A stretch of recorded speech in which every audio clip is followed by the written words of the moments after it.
said he can't make it. He called me. Okay. All right, so let's go ahead and call the meeting to order at 6:04. We'll start with the Pledge of Allegiance. Right.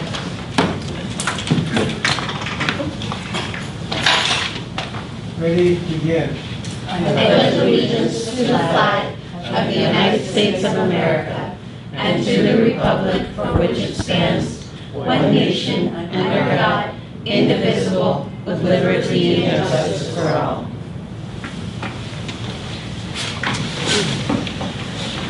All right, moment of silent prayer.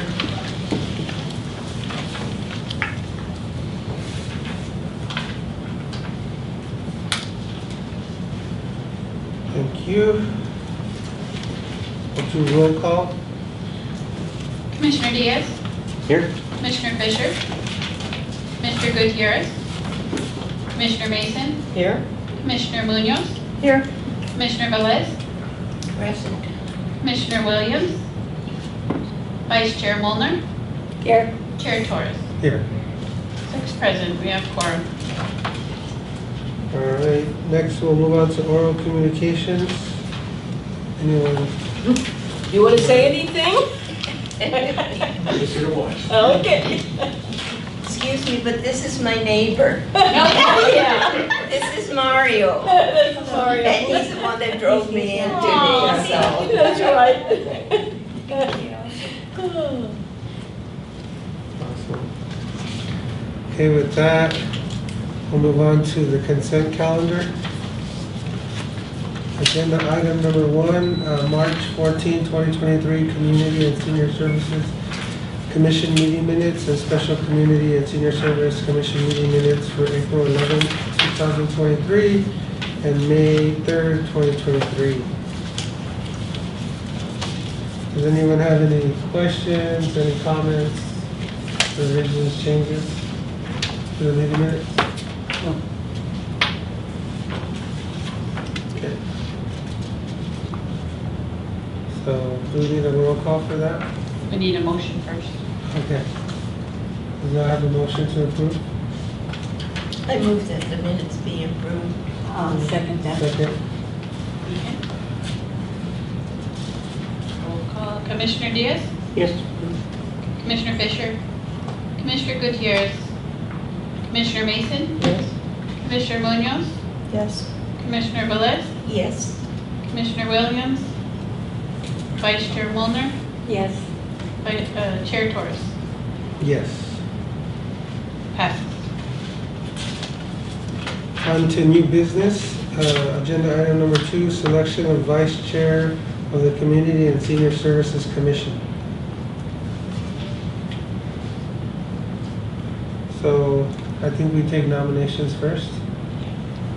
So would anybody like to nominate anyone for themselves for vice chair? Oh, I'd like to nominate someone for vice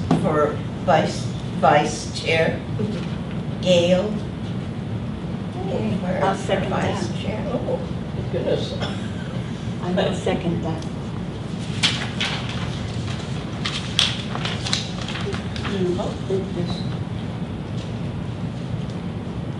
All right, any other nominations? Okay, You want to do roll call? we'll do roll call for vice chair. Vice, okay. Selection of Vice Chair for the Community and Senior Service Commission, motion by Velez, seconded by Molnar to nominate Mason as the Vice Chair. Commissioner Diaz, Yes. Commissioner Fisher, Commissioner Gutierrez, Commissioner Mason, Sure. Commissioner Munoz, Yes. Commissioner Velez, yes. Commissioner Williams, Vice Chair Molnar, Yes. Chair Torres. Yes. Vote passes 6-0. Congratulations. Thank you. Thank you. On to agenda item number 3, selection of chair for the Community and Senior Service Commission. So do I have any nominees, nominations? Well, if they're not going to nominate, I like to nominate again. So I like to nominate Carol. And I'll second the motion. Thank you. Thank you. You've been on it for a year, you're learning. I learned from the master here. That's right. Perfect. All right, any other nominations? All right, roll call, please. All right. A selection of chair to the Community and Senior Service Commission, a motion by Velez, seconded by Mason, to nominate Molnar to the seat of chair.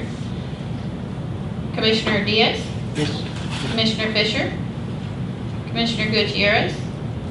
Commissioner Mason? Yes? Commissioner Munoz? Yes. Commissioner Velez? Yes. Vice Chair Molnar? Yes. Chair Torres? Yes. And I forgot Chair Williams, who's absent. Congratulations.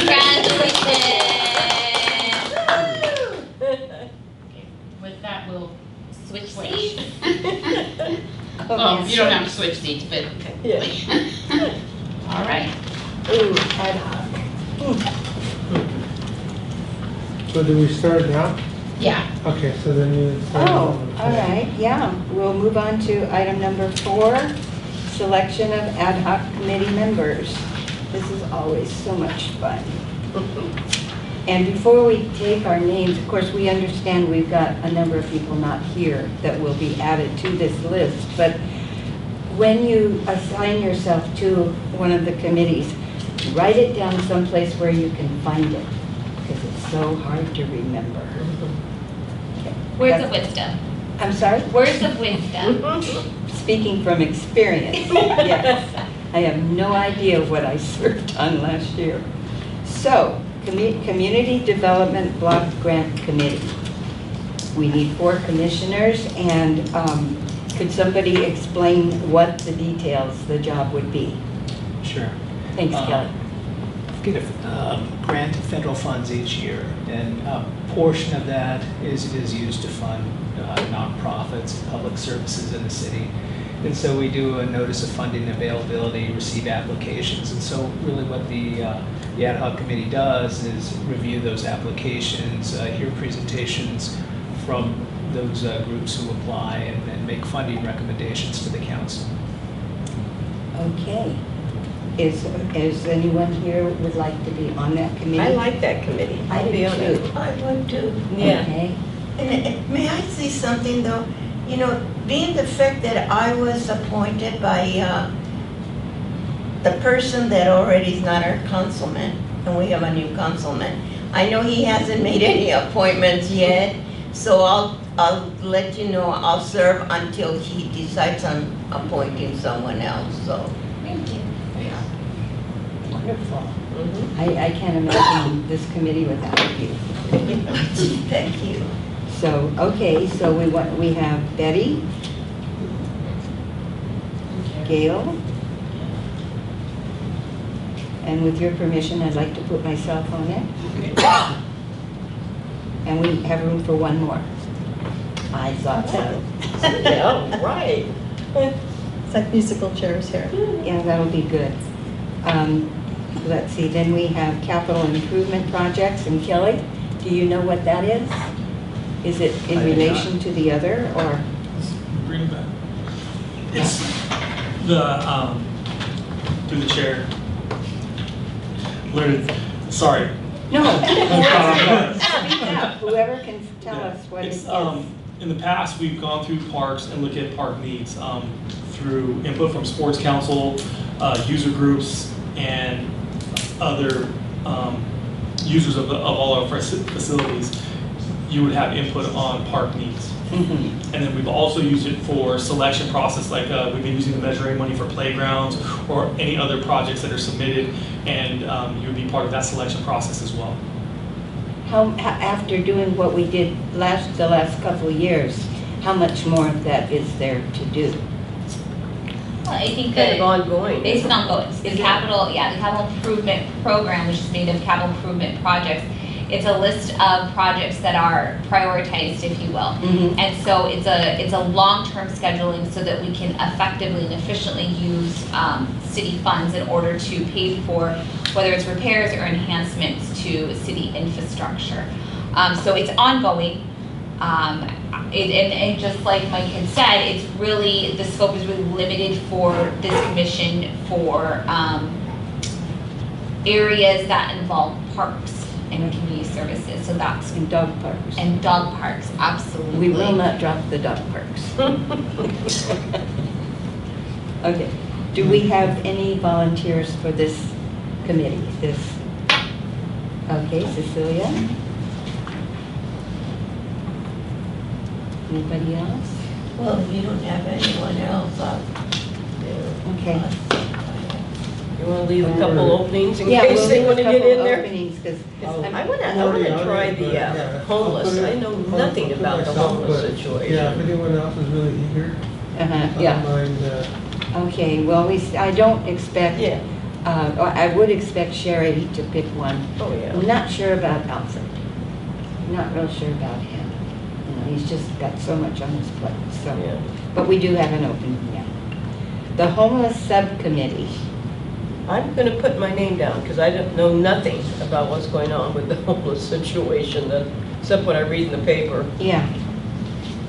Okay, any other takers? Chair Mullen. Cecilia?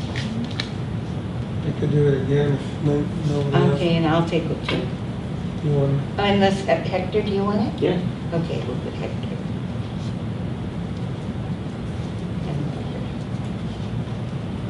Okay, if you want to just put someone for the capital improvements, just to fill it in. okay.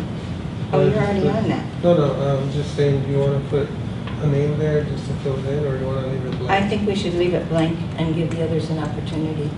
Is that- Because last that year okay? I missed it.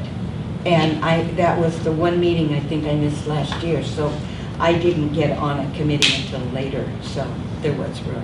Okay, do we need to have it on the agenda again for that, or it's just, it'll be, We can have a motion to bring it back to fill the one position. Okay, do we have a motion for that? I'll motion, I second it.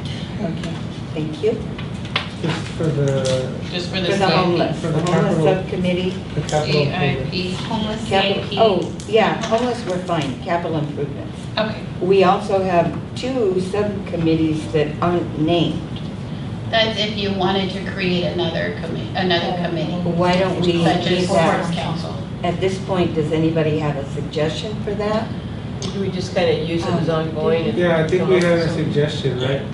We do. Chair Molnar, as you know, we've all been meeting on the parks facility use, Yes. man, I'm struggling today. The project we've been working on, where we've been meeting about rules and using the fields and field allocation and all those things. So we were gonna recommend bringing back the sports council subcommittee, Oh, so what a great people can be idea. involved with the Yeah. sports council and report back to the commission what is taking place at sports council. That's We'll just, great. we'll just add it in. Yeah. I wanted to be part of that, just because my kids are. You should. Yeah, definitely. Chair Mullen. I'll also volunteer for that. Thank you, Cecilia. I'm sorry, I'm not formal enough. Thank you, Commissioner Moore. Thank you, Carol. Yeah, there you go. I'll try. It's okay, everyone deserves grace. We give each other grace. Yeah. Thank you. You're welcome. Okay, do we have any other volunteers? We have 2 more spaces, which we could also agendize. Yeah, I'd wait on that, because I'd hate to have somebody feel like they weren't, Weren't involved, yes. included, yeah. And we have another subcommittee. Do we have another suggestion? Not at this time. Okay. All right. Now we have a discussion about the Adopt a Park program. We have to do motion for the, Oh, do we? Okay, thank you. Then I need a motion for agendizing the sports council. no, we got that one. I need a motion No. to approve what we currently have. Well, we have the motion for moving it forward. We do have that one already. That one I got, but I need a motion to approve To the rest. approve, then I would like a motion to approve the panel as we have it now. I'll second that. Okay? Who first? No, you're I'll motion. motioning. Oh, I'm sorry. Okay. I second it. Thank Okay. you, Oh, we okay. have it. All in favor? Aye. Okay. Okay, now we can move forward to number 5, Okay. discussion about the Adopt-A-Park program. Recommended that the commission receive and file this report, so I guess we're not doing anything with that, or Parks Master Plan, those are in the works. And the discussion about Galster Trail, requested by Robert Torres, Commissioner Torres. And We might have a short report on number 5. on number 5, Yeah, Number 5, the adopt a park. we have a report I think so. Why is it on our agenda again? to receive and file this report. But what report? Hold on, hold on, The hold on, hold on, hold on, hold on. Okay. Might be there somewhere. Okay. No, I think it's on our agenda because somebody. Okay, someone had requested the Adopt a Park program. So that's why it was put on the agenda, to give you, the commission, the opportunity to review that program, because it has been on hiatus or hibernating for a little bit of time. So what staff has prepared is just a brief description of what the Adopt a Park program is, along with the attachment, so labeled attachment number 1, which is the Adopt a Park program application. So the goal of the Adopt a Park program was to involve individuals, local businesses, as well as civic and community organizations to assist in the beautification and enhancement of our city parks. It's a way that we can allow those groups and those individuals to not only give back to the community, but to also have a sense of ownership and pride at the various parks throughout the city. It does enhance the condition and help to beautify our city parks, and that does allow us to not only leverage our resources a little bit more responsibly, but again, it makes that connection to the community members and really making people feel that they have ownership of that space. Their park. They're our park and their park. I think that's a great idea. I love it. So this has been a program, like I said, that's just been in hibernation for a little bit of time. So this item was requested to put on the agenda. I'm going to really lean on both the expertise of Mike and Deb as far as any historical questions that you may have in terms of that program. That'd be perfect to put, the Summer Fest or something, is the city gonna have? Like a little booth or something, a historical society that we're having? Yeah. Why don't you have a table and have petitions out for something like this? Maybe we can grab some people that Are interested? are interested. There's gonna be business there and community members and everything. Perfect. Now, when you have a booth like that, are you going to set up like a fee?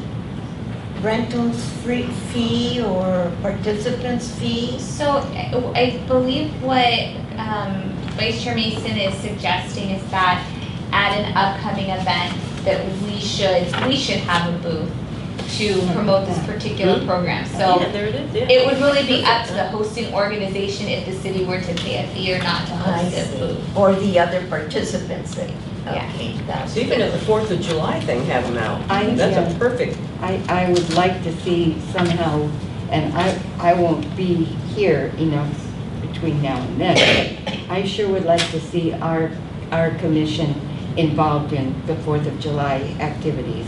Okay. Somehow, Yeah. this Adopt a Park program application might be something we could start with. I think that's a great idea.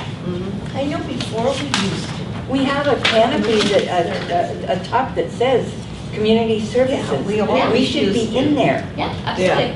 You know that really, going back to your point, having the commission involved and really visible in the community, I think is an important element in community building and in the service that you provide, and in making those connections and providing the information and really being a resource for the community. So what we can do is we can definitely put up a booth, and we can solicit amongst you first, you know, Yes. which of you would like to volunteer to work with me? We can do it in shifts, an Yeah. hour. I mean, we Yeah. don't have to make people be there all day. Oh, of course. No. Why wouldn't you want to enjoy all of the But best? I I'm think just teasing you. giving out information is Absolutely. only part of it. Taking in information Yeah. from the community, I think, would go a long way. Some of the people want other things in the parks, want parks fixed. You know, we need to hear from them. Great So idea. we could have a list that they can sign in and say what their desire is, whatever. Okay, so what I'm gonna do is I'm gonna ask that Deb put together, I guess a sign-up sheet, yeah, a survey, so we'll put up some time slots and get you guys in there, and we will support you in your efforts to spread the word about the Adopt a Park program, as well as gain information from the community members as far as what they want to see at City Park, so. Oh, yeah. I appreciate that, thank you. That's very generous of your time, thank you. Chair Molnar, another suggestion might be going to the community services group and reaching out to them. Historically, community service groups like Kiwanis, Oh, Lions sure. Club Oh, yeah. have been the ones behind the Adopt a Park program. We provide them signage, we provide trash bags, tools, gloves, things of that nature for them to go pick up trash on whatever designated day of the week they chose to do so. We've also had businesses reach out, not so much on a long-term basis, but a one-time basis. Sue Argino, too. Yeah, Sue Agino, her group has come out as well, but we've had businesses, Sherman Williams comes to mind, and a couple other businesses that want to do community service and come out and do that. So that's another avenue that might be of interest to get information from. Yeah. I think there are some parks that have been already adopted historically, so pulling up that list and of course talking to them first to see if they're still interested in those parks, because we don't, if they still have that connection there, we don't want to necessarily sway them away from that. No. But if Deb, if you wouldn't mind assisting with that, just taking a look at who's adopted what parks. Yeah, I don't know. Kiwanis has Cameron, Cameron. Lions has, Kiwanis has been at Cameron, and then Lions is- Lions at Gulfster. I'm sorry, Del Norte. Dunleary, okay. Mhm. And then West Covina Beautiful has Or one of Wilma. the park is, or Wilma, yeah. Okay. So we'll confirm, see if they're still interested in maintaining those parks. Okay, thank you. Well, I'm sorry, one more thing, just food for thought, if you're talking to a group. One of the issues has kind of been that, you know, the day selected for park cleanup has been Saturday mornings. Yeah, Saturday mornings, historically, our parks have been in good shape. It's something that we pride ourselves on. It's something we talk to our contractors about and try to make sure the parks are ready for the weekend. So Sure. when you're talking to groups, you might want to recommend a time, afternoons are not the same. Obviously, it's hard to find groups of people that want to come and do, they usually want to come do their service and then go to whatever do plans they may have. But, other days of the week, Sunday afternoons, things of that nature, that's a time when there is historically more debris and trash. sure, Saturday morning, some groups have come out and like, hey, everything's picked up. Yeah, right. right. Mike, may I say something? In regards to that, cleaning up the parks, may I say, my good friend over there, he goes out every Saturday with Oh. Sue. We'll go with Sue. He's part of that The park committee. crew. Yeah. Dallas is really interesting. I bet. Whoa, I bet. Mm. You have a question? Robert has a question. So the form itself, is that something that we can look at to kind of include in the park?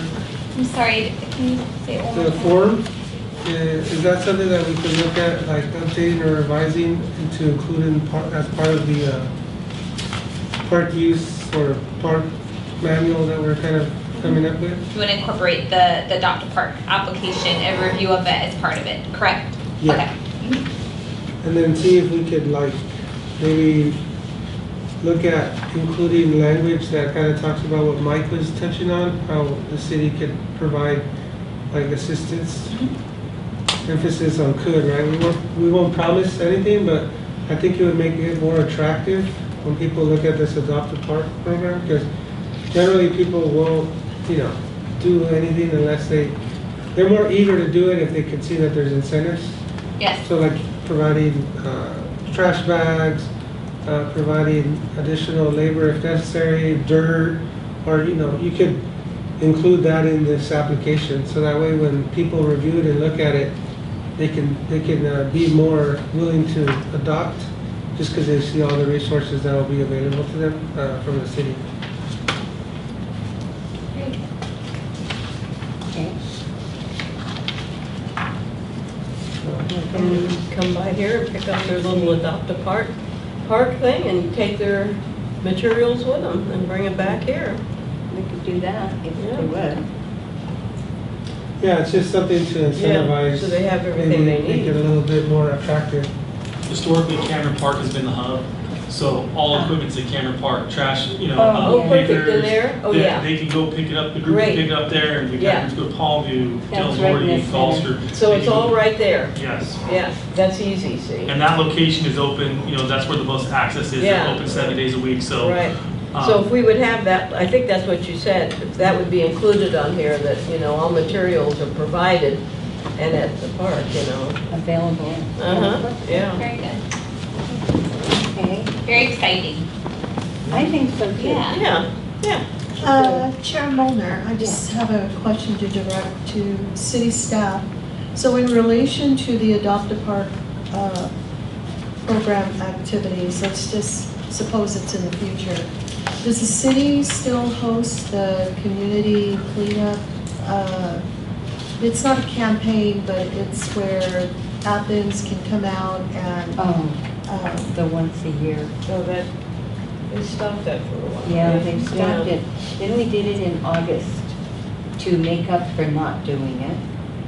Then now we don't have it at Yeah. a specific time. Because you can get pickup anytime, you just tell them and then they pick it up on your regular day. Yeah. Well, my 3 my items. thought was that in a neighborhood, let's say you have a Adopt a Park program, let's just say it's Cameron Park, for instance. It would be really exciting to also have a neighborhood cleanup campaign going on simultaneously, where you can actually, like years past, haul out your trash or junk and throw it on the sidewalk and have Athens come by, or whoever our trash person is, come out and pick it up. So two-part, I'm gonna answer your question in parts.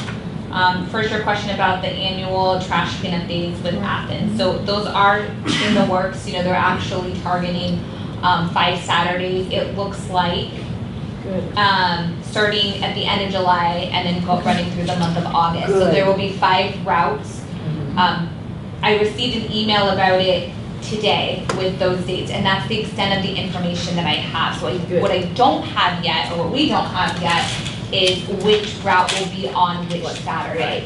But that is in the works, that is, we do have, at the very least, the calendar of dates, just not which route is attributed Well, I'm to glad which you're This doing is Saturday. better for me. In the other dates, it always fell the second weekend in May, which also was putting the food out on the mailbox for the postal service, Yeah. and Mother's Day. You had everything, It was horrible. Oh, all at the Yeah. same Yeah, time. everything at once. Oh my goodness. right, and we had the parade going by the whole time. I call it the parade. It's all the pickers. Oh. Fix everything. It's a parade. Yeah.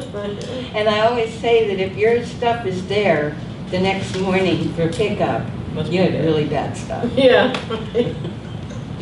So there's, back to the question, so there is a possibility then that since the city is now broken up into districts, that each neighborhood could actually become a little bit more, there's the incentive, is to create some community activity around I see what you're community saying. cleanup. I think Adopt it a should be park, done by do all pickup that. day though, which would also be by district sort of, but they do it by, if you're Monday pickup, then you're the first weekend. That's how it's done. Tuesday is the second weekend, Yeah. Wednesday the third. We'll have to wait and see Yeah, what they come up with. that part of it, which route is on which Saturday, hasn't been communicated to us yet. We Right. just got the dates this Well, afternoon. I'm glad they're Yeah. Oh, I am, back to I'm it. glad they're doing But I do hear what Commissioner Munoz is saying, as far as coordinating the community cleanups around those, pickup That days. would be It's not a, great. it's a good nexus, to the two. I think that makes, I think if community members wanted to get involved, it's a good way to remember it. If you're keeping up with that cleanup theme. I think that it would be good too if Celia, the suggestion of Celia's is that if you also get involved, that certain council person for that district, Oh, and that way the community itself would get to know who their councilman is. Even the commissioners. Yeah, well, Oh, I see mostly what you're saying. your council, because your council, I could see excuse that. me, a lot of them don't even know who they are. My recommendation, Yeah. my recommendation would be this, because those community cleanup days have historically been organized through the community services group. So the service clubs and the other organizations that are within our city that meet, say every other month or so. Every 2 months they meet. I would suggest that we talk to them first about it. I think it's a great idea, just to gain their feedback and their input. Okay, sounds good. No, I think it's a fabulous idea. Yeah, Thank you. all right. I think we can move on to ad hoc committee reports. Do we have any? Do you want to talk about master plan? This one? Item 6. Are we, these are just all, Oh, no, we talked about this one or that one. he's saying we talked about that again. All right, Robert, Commissioner Torres has asked that we discuss item number 6. What do we have on it? Did you want to? Absolutely. So item number 6 has to do with the discussion about the Parks Master Plan. As you may recall, the commission, or Commissioner Torres, at the time, Chair Torres had recommended or suggested that we put this on the agenda, just to give you guys an update about what that process is and what it looks like. So we're giving a little bit of background, and we talk about how a Parks Master Plan is a dynamic long-term planning document that provides a conceptual layout to guide future growth and development for parks and recreation. So basically what we're saying is that we want to organize our process by which we enhance and improve our city parks. But not only are we saying we want to organize that process, we're also saying that we want community participation and involvement. There is an initial assessment that would be done of the current status of all the parks and the fixtures, understanding what needs to be updated as far as not only trends are concerned, but ADA compliance, because that's a real issue. And then any other safety type concerns that need to be met in order to coincide with not only usage, but what's currently happening with state and federal law in terms of plays and playgrounds. We're taking this as not only an opportunity to take an assessment, not only an opportunity to gain feedback from the community, but also it helps us to be responsible with our city resources and with our budget. Helps us also to communicate to the public in a very open and transparent fashion what our funding sources are, when we're able to address certain needs in certain parks. And again, really emphasizing that opportunity for public input, because we don't have all the answers. We don't. I am a firm believer that the more input that you have, the more engagement that you have, that will really make those play spaces a truer reflection of the community and what the community needs are today. So I know that staff is in the process of developing an RFP. Our goal is to post that RFP in June so that we can solicit proposals from qualified firms in order to run this process. Okay. I have a question. So the RFP, is that something that we can have any sort of, play any role in? Like, have input in or just talk about and make sure that whatever RFP goes out kind of has our input as a commission? What we can do, because I'm taking a look at the timing, what we can do is we can give an overview of the RFP process. I'm comfortable doing that.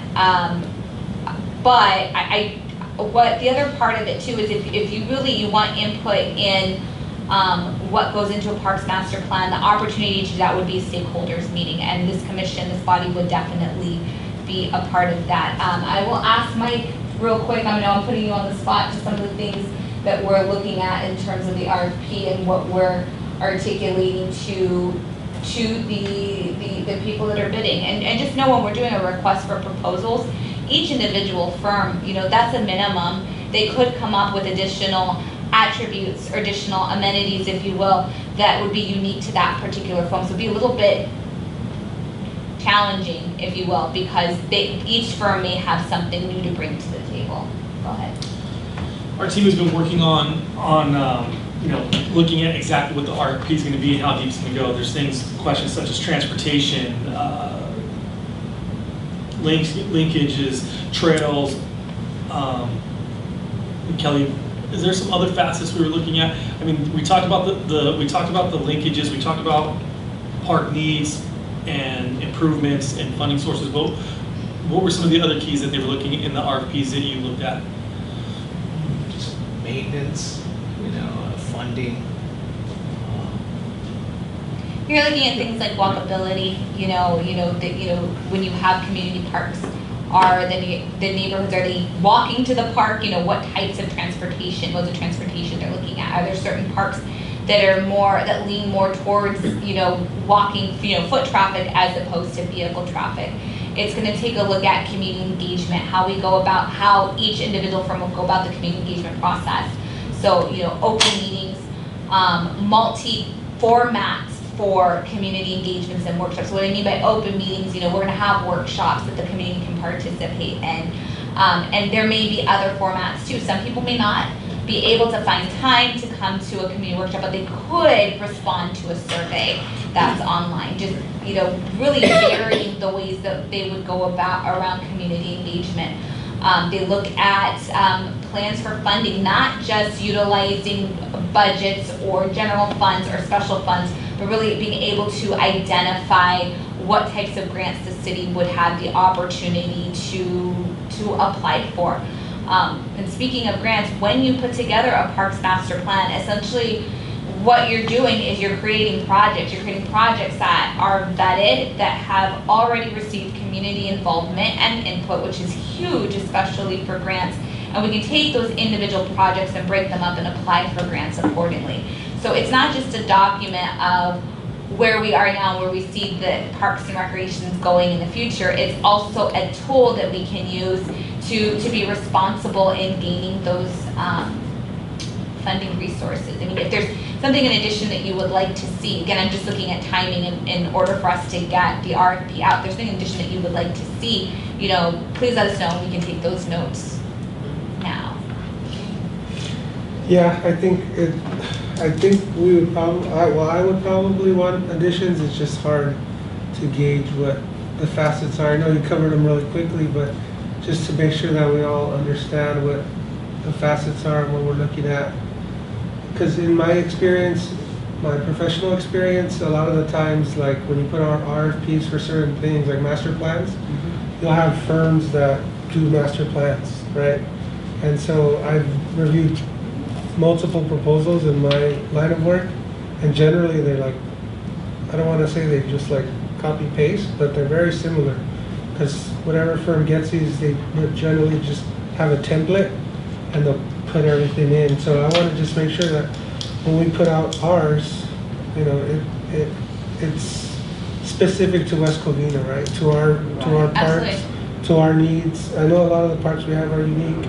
I just don't want an RFP to go out and then I've seen this in my own line of work where it goes out and it's like, hey, why didn't you ask for this, or why didn't you do that? Or so Just like a third set of eyes, I guess, from our commission. I think what, you know, and really what that process would entail, it's not just the RFP and that we take in these proposals, we also do interviews with the firms. And my experience with interviewing with firms that are typically landscape architects, you know, landscape architects who submit proposals for RFPs, and that's always a question that comes up. How is the final product not going to be cookie cutter? And the other part of that too is that they are required to submit work that they've done, you know, in other agencies. So that's something else that we would take a look at too. So it's not going to be, okay, you know, you responded to this is the lowest, you know, this is the lowest bidder. We really look at lowest, most responsible bidder. And the way that I interpret responsibility is, have they done major cities? You know, what kind of work do they produce? How did they approach that work, and really vetting them through the interview process. So we're not going to just assign it to some, you know, to some firm, again, for the lowest price. We're going to do, you know, our homework and do our due diligence. And would there be a way to be part of the process in the proposal review? Because I know at some point you go to the council, right, for them to select the most responsible bidder. But is there a way that we could be included in that process? We've had presentations here before. this is what we can do. We can allow us the opportunity, we're going to take the opportunity to go out for the RFP and to see what comes back. We're going to sift through it. We want to make sure that the ones that we consider, you know, responded to all portions of the RFP, and then we'll go through an interview process and we'll bring like the top 2 or 3 back for a commission meeting. Which is that something you would be comfortable with? Mm-hmm. Okay. Yeah, that's perfect. Okay. And then just so you know, a couple other things we're looking at were, you know, sustainable community strategies, making sure that we're doing something that we can carry forward. Yeah, I know we talked about that before. You know, Roxanne brought up a lot about the outreach, but we're also looking at, you know, will they incorporate multilingual engagement strategies? So just the main thing we're looking at is being realistic and making sure we can get as much information and obtain that every which way possible. So that was a couple other questions we had besides what we listed: transportation, the general plan. How can that coordinate with the general plan? Mm-hmm. And then the other big question was, you know, how long are we looking for? 5 years, 10 years, 15 years down the road? What are we going to do? So those are all questions we're looking at and what we're trying to incorporate into the RFP. So the master plan will have a term, kind of like a window? Yeah, they typically do. You don't want to go more than 10 years. They typically do, because one of the things that they're taking a look at too is the cost of what it's going to cost for each of these individual projects that are proposed and prioritized through a parks master plan. And if you're implementing something in today's dollars, 5 years down the line, it's not today's dollars. It's not today's dollars. Well, anymore. that's one of the concerns with these master plans. They tend to be hard to kind of gauge, right, the future. And like, for example, our active transportation plan, that I think it said something in there about updating it annually, but we never really did. It just kind of sat there. And then I would assume that would be something we could look at for this RFP as well, that it's easily, I guess, used as a living document, so that every year we could like update the master plan, so that way 10 years from now we're like, well, this is obsolete info, like this makes no sense. So if that could be something that could be in the RFP, where maybe it's given to us in a format that our staff could update it annually without having too much trouble. And really what that process is, when you do that, you know, you bring it back to your stakeholders, you bring it back to, you know, your city council, and you continue to have those conversations. So while it may be a snapshot in time, at the same time, most of them do say, you know, it's somewhere in the documents that you're going to update this. You know, things are going to change, trends are going to change. We don't know what's going to happen in the future, so you're going to update this. But as far as the price tag, because that's always the big portion of it, the price tag for all of those individual projects, for the most part, they're pretty spot on. And as much as you know, people see a high price, okay, this is what's gonna cost to improve, I don't know what, build this center, whatever it is, right?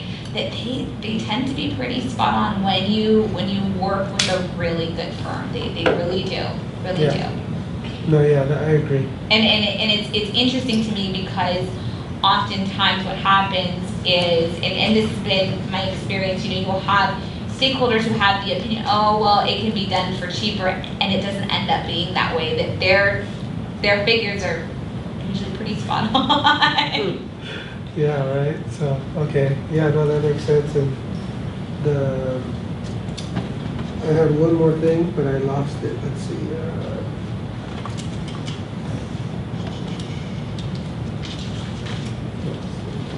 No, nothing there. no, wait. That's okay. Let's see, what was I gonna say? Yeah, can't remember. Let's move on Okay. to the council. Yeah. I know you Well, oh, yeah, sorry. That's okay. Can there be something in there that it could come back to our commission, once it's done and approved, like we could have an annual review of Yeah. what parks master plan at the commission? Yeah, I don't know that that's something that we need to work into the document. I mean, I'm sure we could in some way, but we can do that. We can just have that annual review. I think that's a great idea. You need to keep that conversation going and at the forefront of people's mind in order to finish a lot of those projects. Yeah, because that way we won't have to worry about necessarily requesting it or asking. It'll just be a standard annual update similar to the CDBG or all these annual reviews. It's a great idea. Could I add on, Commissioner Torres, the idea that a park master plan is a living document, but unlike some of the other city plans, like say the city's general plan or the 5-year CDBG action plan or the 1-year action plan. So there's no statutory requirement that moves a living document like a park master plan to the forefront. So could it be that in order to keep it alive, that it become a task assigned to the commission to review progress on an annual basis? Absolutely. So it becomes folded into one of our subcommittees where We've got space. where we review that, and that way, if, let's just say in an ideal world, the plan is completed and everything's approved, council approves it, and then it, for whatever reasons, demographics change, the economy changes or whatever, and it just sits there. I think we would be doing justice to the public if we say, well, these are the reasons why it sat there for 1 year.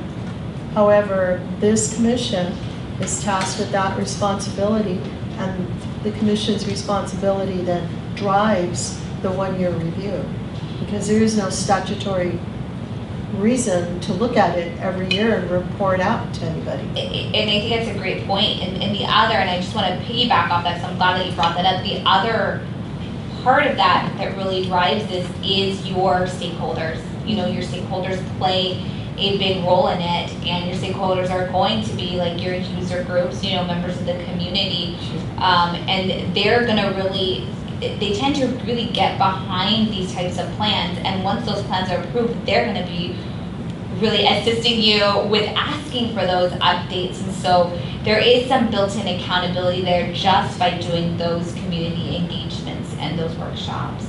So yes, you're right. While it isn't required under any sort of statute or law, just by virtue of what the document is and the fact that at some point it will be approved, the final document by council, you're going to have naturally built in, you know, inquiries and the need to update. I don't see that getting lost. It doesn't get lost. My experience again has been community members really look at it, and I'm using this term because this is the best way that I can explain it, is community members really look at it kind of like a contract in a way, like, you know, you agreed that you were going to do this at some point, so your obligation is to report back to us what the status of it is. So the community won't let up, I don't think. If it's done correctly, the engagement, they won't. So by doing it annually, it would be more or less a progress report. Absolutely. Yeah. Yeah. Do we need a motion for that? No, it's just It's just receive a and receipt and file. file. Okay. Okay, now we're on to Galster Park Trail. All right, that's me. Here you go, Robert. You're on. Okay, I brought this up last time, and I'm hoping,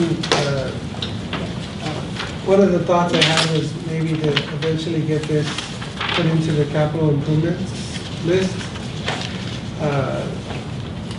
You know, we're very preliminary at this point. So this is what I drew up.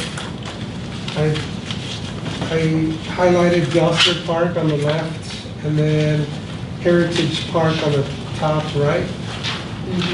So if you look at what Walnut has that yellow trail, right, you see there? Yeah. And then the blue trail is the Shabaram Skyline Trail that goes through Sabines, Covina, West Covina, Walnut.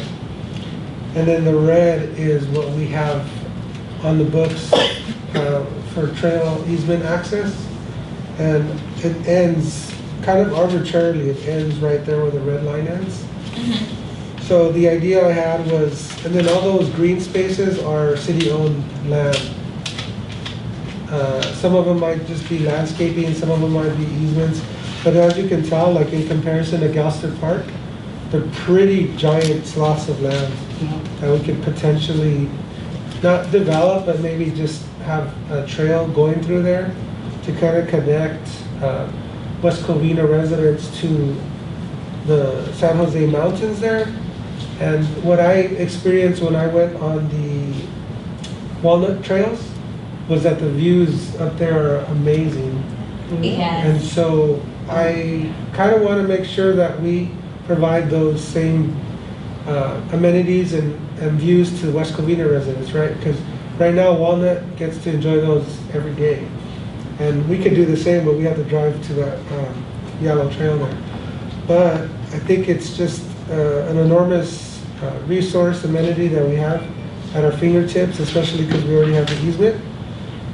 And then it would connect Galster to that trail system, and it would really make Galster a regional destination. Because now you could park at Galster, go all the way down to Heritage Park, you can go to Walnut, you can connect to the Shabaram Trail. So Galster Park is as isolated right now. And you walk up to the top of Galster, you reach the chain link fence, and you're done. So I think that was the intent behind this easement when it was granted all those years back. The past council must have had that in mind, and that's why when these lots were developed, they must have dedicated that easement to the city for trail purposes. So in general, I just wanted to get everyone's thoughts on this, but ultimately I was hoping that this could become a project that we look at seriously, like in the capital improvements project. If I may, I have a recommendation. Kelly, when you and Renee are working, when you're finishing up the RFP, I'd like to add something in there about trail connectivity between the parks, for the Parks Master Plan.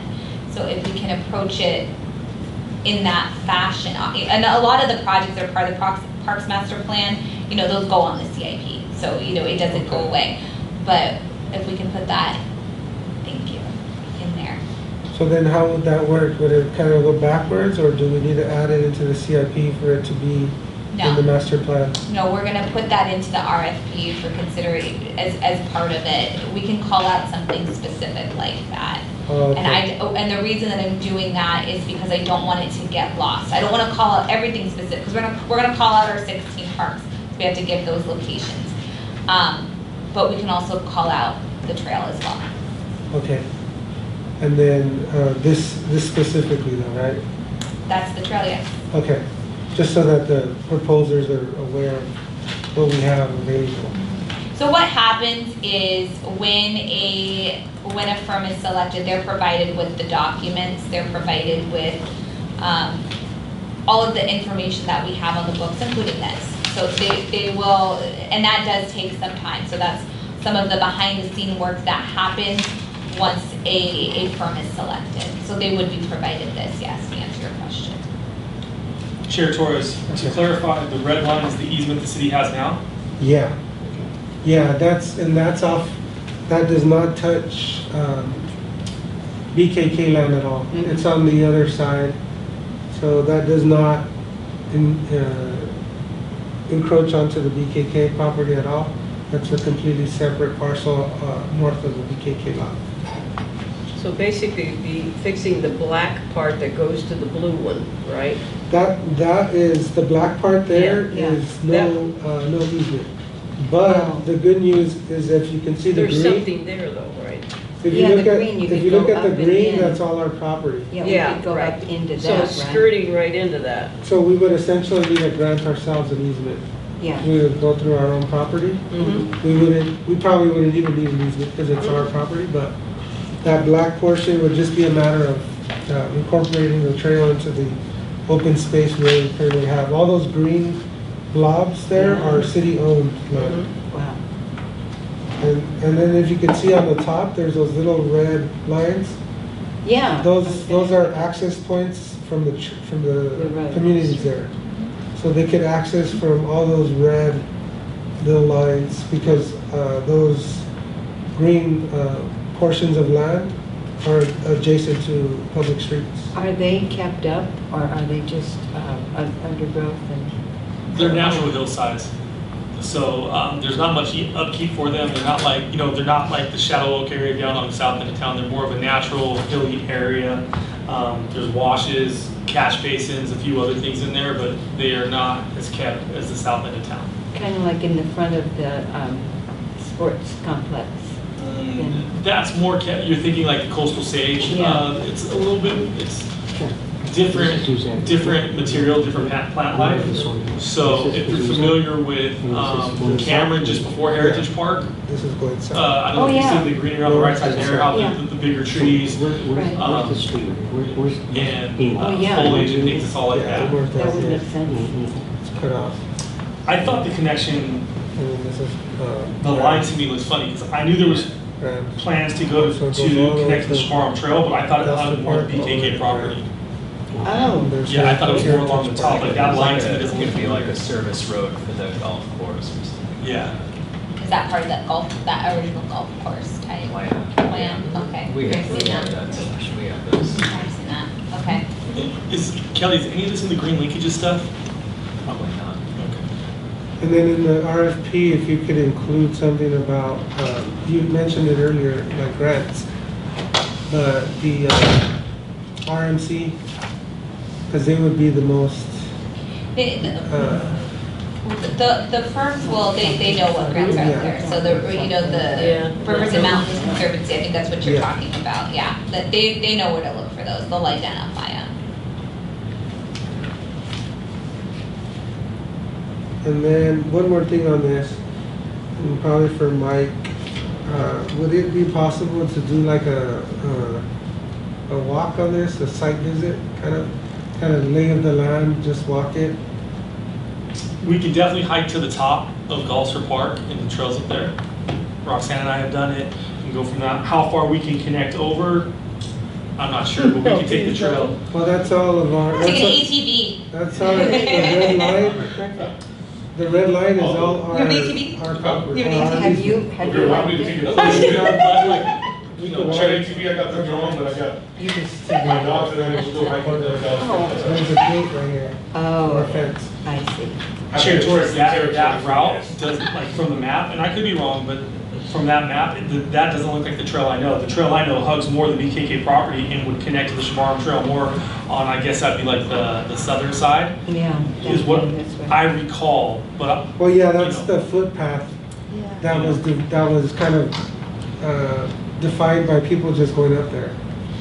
But the actual easement is the red line. Yeah, I can't, we'd have to go up and see. I do not know if the trail's there, how far we could go, I don't Yeah, know. I'll work with you and then we can set up a time, just to check it out. I just want to make sure.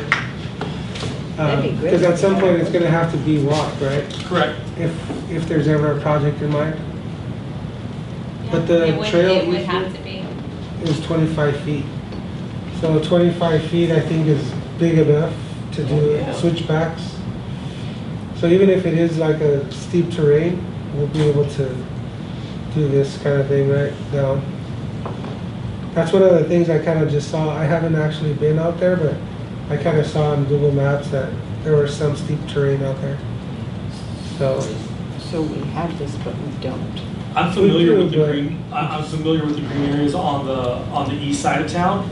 And obviously, so we get out there, I just don't know how they're gonna connect. You know, I've walked most of those areas, I've been out most of them dealing with other issues, and I don't recall a spot that you can connect here, but, you know, like I said, we could go look further. Okay. Chair Torres, Mike? The trails that are there, I've been on them, and they are kind of created by the users sometimes, because I haven't been there lately.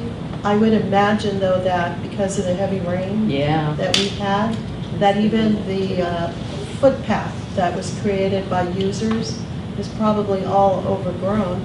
I'm looking at the gentleman in the back. It sounds like it'd be a good opportunity for a trail If I'm allowed cleanup. to speak, I can give you. Yeah, can you, a little community Yeah, we've been cleanup? up there a couple of times with the rain. There's crevices, that main section that gets you going up to the BKK fence. There's also a smaller trail that leads to the old boys camp, which has been demolished, that needs to get cleaned up, side note. If you traverse, you will hit the chain link fence if you traverse through the BKK fence section. If you come down and go by where the playground is, there's another side trail that goes along the chain link fence, and there's a break in that fence. I didn't know it was supposed to be the property, but you can actually traverse and get onto this red line area here and keep on moving forward. It's probably all overgrown right now. Oh, that is immense. The main road that goes to where I know that the Girl Scout camp is the lower camp, the boys camp is up at the top. So the trail that gets you up to the girls camp, and then from there, the trail that takes you up, that is heavily traversed, so there's no overgrowth there. The smaller trail going up to the boys camp is much narrower trail. That potentially has some more overgrowth on it. Sounds like a project. Count me in if you're gonna hike it. Robert, I'm all for making a single track and we'll take dirt bikes. Yeah, Horses are right. We can do that too. I see you're sad. Sad. Horses are really good for making I'm trails. curious. Yeah. Really, really good for That's making trails. true. If you open up to like a horse Horses. trail, There's an equestrian trail. yeah, Has it been cleaned? horses will make your own trail for the people. That's They a are good working way, on it. I run the don't know horses what through. That's how most of the I haven't remembered about that. Oh, yeah, that's another point. The equestrian trail connects to this blue Shabaram Skyline Trail down by Holt. So by Maverick Ridge Riders, the trail connects to this Shabaram Skyline Trail. If you go down through the Walnut Creek and through, I think, Holt, you eventually to get there. There's actually an that's equestrian nice. trail, That's right, nice. just like that. White railing, Yeah. the council put it back in 2000 something, right? Correct. So that could be part of the master plan as well. I'm sorry, I know I'm getting all excited about That's going out okay. and doing the trail. But the Walnut Creek area, I know that it is blocked off in certain areas. Could that be an opportunity for a community cleanup? Anything is, Yeah. Oh, well, it's the creek, I mean, goes through the entire city. Depending on what area on the wash it is, where it's at, some areas are, Well- some are the county, some are responsible for some we aren't. I'm just thinking of a community enhancement. Let's say the area over by what's called our old downtown area. Oh, yeah. And recently there's, by the wash, there's a medical clinic, the bank, the burger joint that hasn't It's gotten gone. off the ground. It's gone. And that particular wash, as you're kind of buzzing around there, it's pretty grubby. Yeah. We spend quite a bit of time. Yeah. Okay. We clean it out regularly. Yeah. And then it seems to be competing in its grubbiness with the backside of the businesses that face, I think it's I'm not sure if they're apartments or condos, but it's a gated community. So it would be nice to try to polish up that particular part of the city because there's a lot of vehicle traffic there and people coming from different parts of town, and it would be nice if it looked a little bit more enhanced. And you've been working on it, or somebody's been working on it, because my church is right around there. And I see it, and it has looked better than what it did before. We are trying to address all areas of the wash. Yeah. Commissioner Torres discussed, over by Maverick Park, that area's been cleaned up. We've added sections of that to our medians contract. It's not the entirety of the trail, but we've added a good majority of it. And the areas that are not there, we're trying to do weed abatement and stay on top of it ourselves as well. So as time permits, we go there as well. Our goal is to keep it weed-free, weeds down and clear from one end to the other. So that's something we are trying to do now. Okay. It's just out there. And then one note, just on trails in general, it's always good to notify staff of the condition, just because it's hard to stay on top of the trails. So as Mike knows, I'm always letting him know.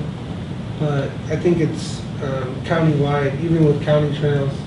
I went on the Shabarm Trail once, and you could not walk through it. Really? Yeah, it was that bad. So all I did was email, and within a few weeks they went out there, but it was so bad that they had to have a little bulldozer. So the bulldozer went from the beginning of the trail for like 2-3 miles, clearing the trail. So, but nobody uses it, nobody was letting them know. But as soon as I let them know, they took care of it. So same with ours, I would suggest that if you ever go on a hike, let city staff know. Yeah. I let everyone know. I mean, we need the eyes and ears. I wish I could tell you I can get everywhere, but I can't. No. So we do need reminders. It doesn't offend me. It doesn't, the more you reach out, it's our goal to treat every city, every resident the same and deal with all issues the same. But if people don't notify us, we aren't aware. So. True. I mean, and just to be transparent, because of issues came on the trail, I added that area to the last contract. I'm the one that put it in, but there were sections nobody let me know about, so I didn't catch it. So we take care of it ourselves. So those are, we need reminders like anybody else. Sure. Okay, are we ready to continue now? Then we'll go to ad hoc committee reports. Do we have any? Go around. I think for the CDBG, you want to give a report on what happened? Sure. Okay. Oh, the CDBG ad hoc committee met on the 26th of April. As said before, reviewed some applications and presentations. We put out a notice of funding availability in February and received 10 applications. A couple of those are internal projects, and one's a group that provides something that we're required to provide. So we fund those at a status quo, and we have for a number of years. The balance of money is allocated amongst the remaining projects. And so we had requests in excess of $120,000 and had about 30 available, and had a couple of different scenarios. One being that was all the money we had, and then we also have some money that is potentially available still through the CARES Act. At the time, I was waiting on a response from HUD. I am still waiting on a response from HUD regarding that, and so we put a couple of scenarios together based on those possibilities. Half a dozen of again, there were 6 groups that were considered, a couple of food banks, homeless services, a senior citizen assistance program, and a group that closed children, that's the Operation School Bell in Covina, the Assistance League. And so the group, the ad hoc committee put together funding recommendations that the council would consider next Tuesday. And so what I did, because I'm still waiting on the guidance from HUD, is to not base the report on what ifs. I wanted to keep it simple, just go with, assuming we would not have the CARES Act money, we can make those amendments subsequently. I just, the action plan needs to go in, so I'm just going with the recommendations in that first scenario. So that's it. That's the update. Thank you. Maybe the committee members want to interject about what a great time they had. Oh, I just think that the organizations that applied were Where good. They were really good presentations. Yeah. I was happy with all the presentations. We learned a lot just from what they do in the community. And yeah, it was really well run by Callie, set up well. Presentations went smooth. I got a lot of contact information. They gave us our cards. And yeah, it was a good experience. Still waiting on the documentation from the one group, and Okay. they are working on that. We've had contact since. Well done. Thank you again for it was a few hours of presentations. We say keep them brief and 5 minutes, and then they go about 25. So good stuff, and it's helpful to see how they cooperate, all the cooperation that's done amongst the groups, and how they work together to really bring a lot of different services here to the folks who need them. Okay, thank you, Kelly. Did any of our other committees meet? I'm not aware, so. No. Are we gonna meet for the capital improvement soon or no? Nothing's scheduled. Nothing scheduled? I would anticipate with the Measure A money and things like that, we will be starting to meet on that. Have some plans for the dog park, trying to get that project up and running. So I do anticipate some meetings moving forward. Good, really good. Okay, commissioner reports. Betty, what have you done I'm sorry, Commissioner That's quite all Dias. right. Mhm. Well, I tell you, I went to the cherry blossom Oh, yes. event. That was excellent. I was impressed with the last dancers, and it was so moving. It was a beautiful, they expressed themselves so well. I went to that, I really enjoyed that. Then I also went to the dedication of my wonderful friend, former Congressman Esteban Torres. That was just, I felt very emotional, great reminder of what a great man he was, the work he did for the community, how sincere he was, never forgot where he came from and who he was, and the communities. So that was beautiful. And thank you for the work you put in there. And I spoke to some of the people you had there working on the coffee stand, and thank you. It was beautiful. Mhm. Thank you. Thank you. Commissioner Munoz. Well, thanks for the reminder of where I've been. I was contemplating where have I been. I'm part of the CDBG ad hoc committee, and that was very enjoyable. We spent a lot of time, as excellent report that Kelly gave, so that was perfect. And the rededication of the post office, I attended that. And on my own time, I've been out and about at the parks, hiking and checking things out from Friendship Park to Maverick to all over. So, good, just out there. Oh, I went to a neighborhood watch meeting Oh, up in Councilmember Contos's district. That was very informative, so it was really nice. So was there a good turnout? it was an excellent turnout, Good deal. really good. Well, I went to the Cherry Blossom Festival. I loved the kids dancing. I don't think it was quite as large as last year, the vendors, but it was really good. Everything seemed to flow really easy.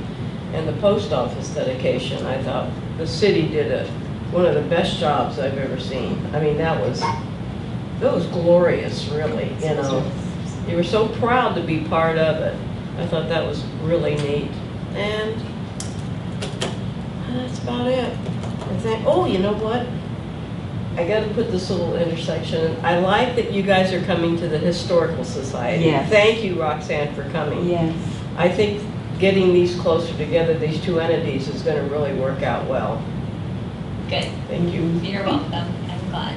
Okay. Okay. Well, I met the police chief yesterday, the Oh. West County Police Chief and the captain, Mhm. and we spoke, I introduced myself, and he was very pleasant, very respectful, and just glad to have him. I forget his name, I should have remembered his name. Chief Bell. Yeah. Chief Bell?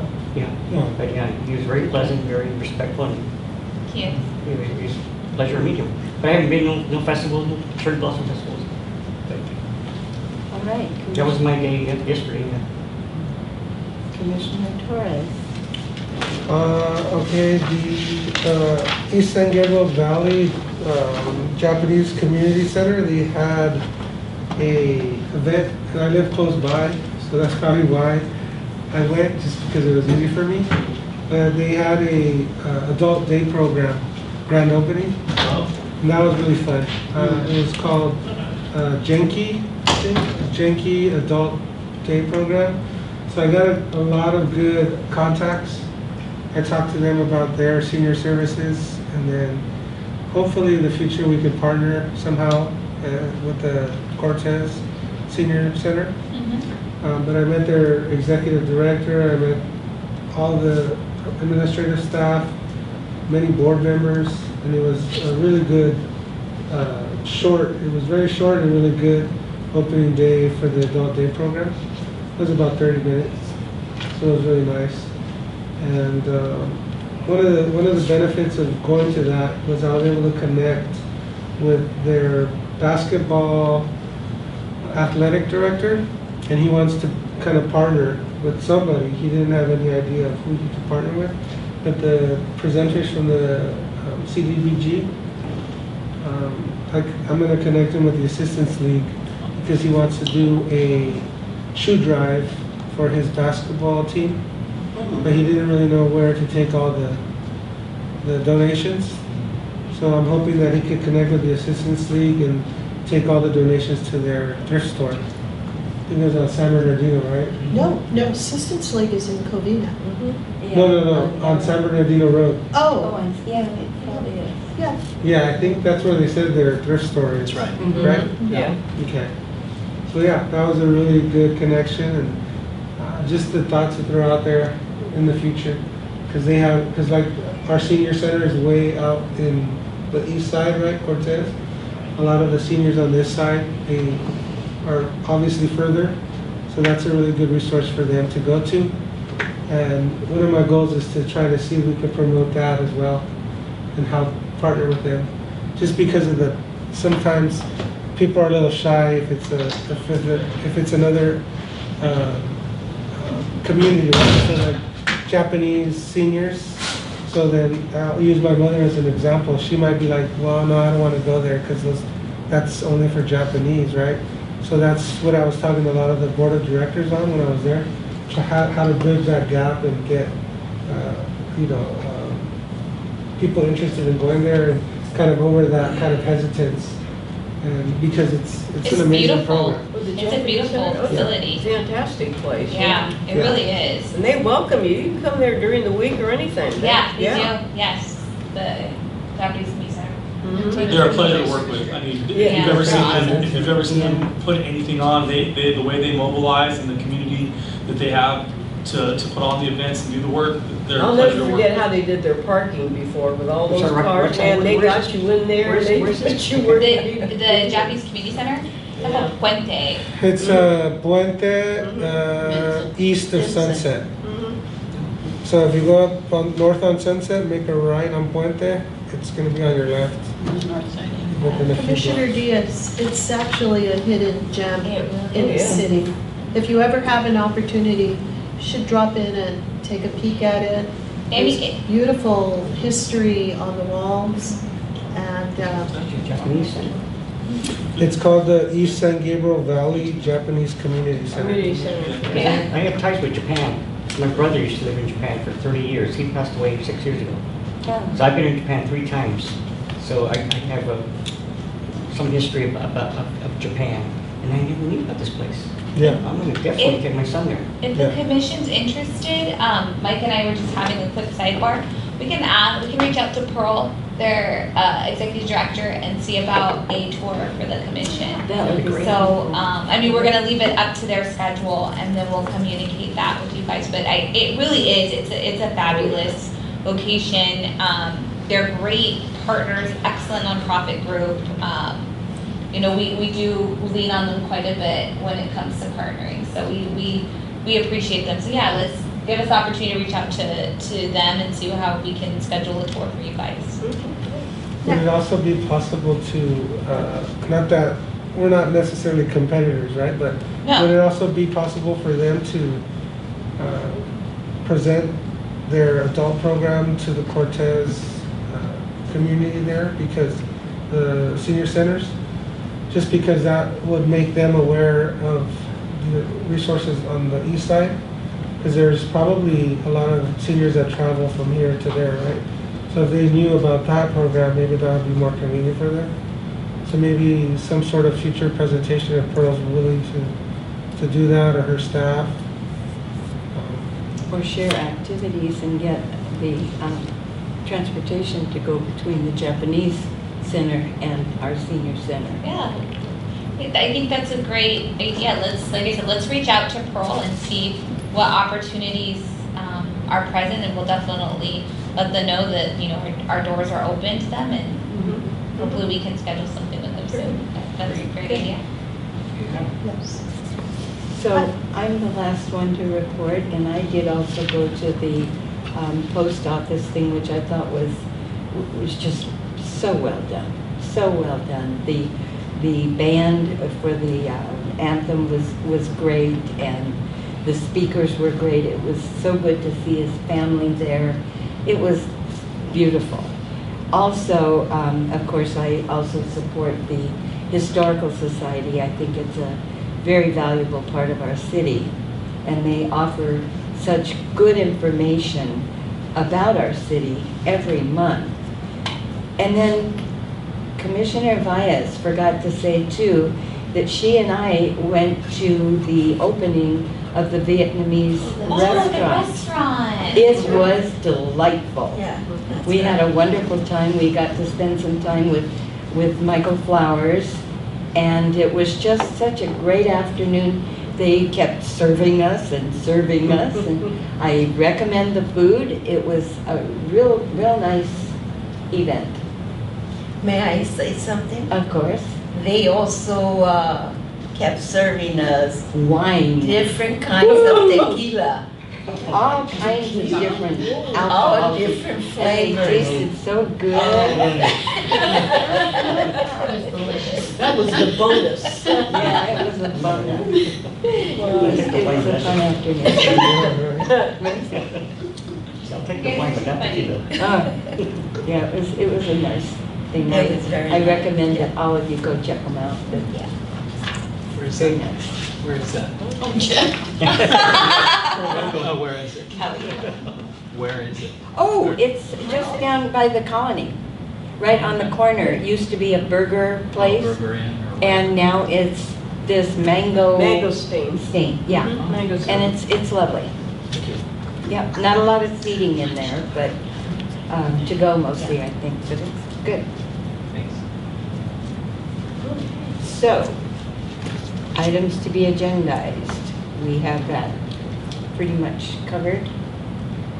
So, I think we'll give you guys an update, if that'll be about the right time to give an update on the park master plan process. Right, Between now that'd be and the July next- 11th. Yeah, so between now and then, we'll also, give you a quarterly presentation of some of the programs from, we're gonna start doing that quarterly for community and senior services, just so that we can, make sure that we keep you guys updated and informed, and then a snapshot ahead of the next few months of what's coming down the pipeline. Good. So we'll put that on the agenda. It sounds like we do have some ad hoc committee appointments that need to come back, so those will be agendized as well. Right. And as far as the regularly scheduled commission meetings are concerned. Something that I want to bring to your attention, a few things, that July is Parks and Recreation Month. So we only have one city council meeting in July, and that is, what would that be? The July 18th city Yeah, council that meeting. sounds good. So I want to say it verbally first, and then if Deb wouldn't mind sending out a reminder to you, we would like the commission present to that July 18th city council meeting. So this is the first time you're hearing about it. We're not going to meet again until 1 week before. We want to say it verbally, and then we'll send out a reminder, but we want to give you guys plenty of advance notice. There will be a proclamation. We would like the commission to accept it on behalf of the city. So those are some of the things that are coming down. Great. Very cool. Oh, and the bench donation will also be, thank you. The bench donation will also be agendized. And then, one more thing, we do have Councilman Contos, his District 4 community meeting is this Saturday at 10. I believe it's 10, let me just confirm. At Gingrich Park, is that in his? At 10 o'clock. Yes. I'm not going to be here. It Oh, that's too bad, because I would love to attend. It looks like both he and Councilman Tabatabai are holding district meetings now on a quarterly basis. That's great. Good. So, you'll have an opportunity again. That's nice. That's good. Yeah, since it's going to be Mother's Day, Yes. so I'm going to be gone. I understand. For the items to be agendized, are we able to bring the Discover to kind of talk about it? We can, by that time, we will already be in production for the Fall Discover, so we can, what we'll do is we'll bring the Summer Discover and we can have a discussion moving forward for the winter. Okay. Is that only going to be online now? No, If they are going to mail it Yeah. out? Okay. the digital release will always be first though. Uh-huh. About the, for the Discover, we're gonna have the senior highlight. Yeah, we'll continue to have the senior highlight, so that would be, Do we have to pick that now? we would need to pick it now. So if you have recommendations, please send them our way so that we can get it in. I actually have a recommendation based on our discussion about the San Gabriel Valley Japanese Community Center. I don't know if any of us, well, this is history, but we do have a sister city in Japan. And there was a sign that was, used to be at Cameron Park. I remember seeing it there. I haven't seen it lately, so I don't know if the sign was removed. But it very proudly announced who our sister city was. So it would be nice, I think, just from bringing back the history, to pop a little blurb in there about our sister city in Japan. Okay. So are you making a recommendation in lieu of an individual or Oh, in addition to? no, not in lieu of an Okay, individual. okay. So just a blurb. Yeah, okay, yeah. Well, the gentleman, you could check with Pearl, but the gentleman who is, I believe he's the president, Tim? Tim. I think he's my neighbor. Yeah, I Is know, he? I think so. I know very little of him because that's the first time I met him, but at the Genki grand opening, he spoke and he did a very good presentation, talked about his life. But that being said, we would have to confirm if he's an actual resident, because I know that they come from everywhere. Right. But he would, in my, that's who He's a comes neighbor. from. He's my neighbor. That I believe confirms he's it. my neighbor. Tim? It's the same gentleman. I don't know him as Tim. I know him by his birthday. So, Yeah, because he's a pretty amazing individual just because of what he's been I'll doing. reach out to my neighbor and ask about Tim. Okay. He's not Tim. Yeah. Okay, but that would be great. Yeah, that was great. That's a great recommendation. Thank you. I don't have a watch. What time have you done? 7:33. Oh, 7:33. Okay, yeah. Yeah. So I guess we are adjourned. Adjourned. You need Oh, a yeah, gap. I remember, You need a gavel. Yes. I Yeah, where's think my I gavel? remember from your To nameplate. a gal. Remember I was saying to discover there was something wrong? I think your title